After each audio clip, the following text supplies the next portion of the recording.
আসসালামু আলাইকুম, কেমন আছেন সবাই? আশা করি ভালো আছেন। আল্লাহর রহমতে ভালো আছি। আজ আমি আপনাদের সামনে আবার একটি নতুন রেসিপি নিয়ে হাজির হয়েছি। আজকে আমি মাংসের একটি রেসিপি নিয়ে এসেছি। এই খাবারটির নাম আমি অনেক শুনেছি, কিন্তু কখনো নিজে রান্নাও করিনি এবং আগে কখনো খাইওনি। আজই প্রথম রান্না করব, খাবো এবং আপনাদের সাথে শেয়ার করব। আর এটি হচ্ছে হাঁসের মাংস নারিকেল দিয়ে। এই খাবারটি কোনো কোনো জেলায় কিন্তু খুবই পপুলার।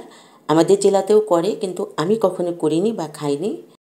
আর এখানে আমি একটা চীনা হাঁসের মাংস দিয়ে রান্না করব, যার জন্য একটা চীনা হাঁসের অর্ধেকটা আমি এখানে কেটে নেব। কেটে ধুয়ে পরিষ্কার করে নিতে হবে।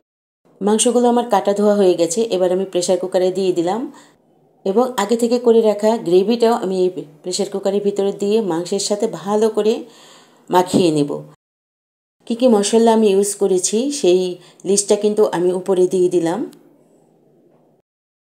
3 থেকে 4টি হুইসেল দেব। আমার মাংসটি কিন্তু রান্না করা হয়ে গেছে। এবার আমি প্রেসার কুকারটা খুলে এই যে কড়াইয়ের ভিতরে ঢেলে নিলাম।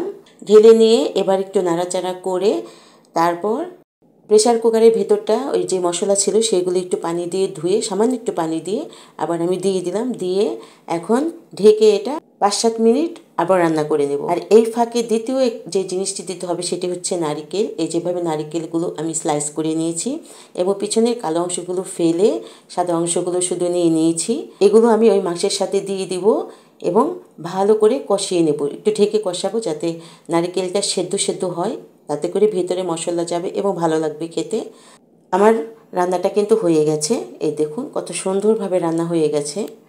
এখন একটা বাটির ভিতরে আমি কিছুটা মাংস তুলে নিলাম খাবার জন্য। টেস্ট করে দেখব কেমন হয়েছে। আলহামদুলিল্লাহ, খেতে কিন্তু অসম্ভব মজা হয়েছে। এই খাবারটি কিন্তু, এই মাংসটি কিন্তু যে কোনো কিছুর সাথে খাওয়া যায়।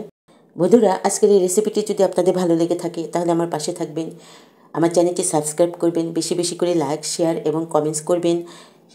নতুন আরেকটি রেসিপি নিয়ে আবারও হাজির হব। সে পর্যন্ত সবাই ভালো থাকবেন। আজ আর নয়, আল্লাহ হাফেজ।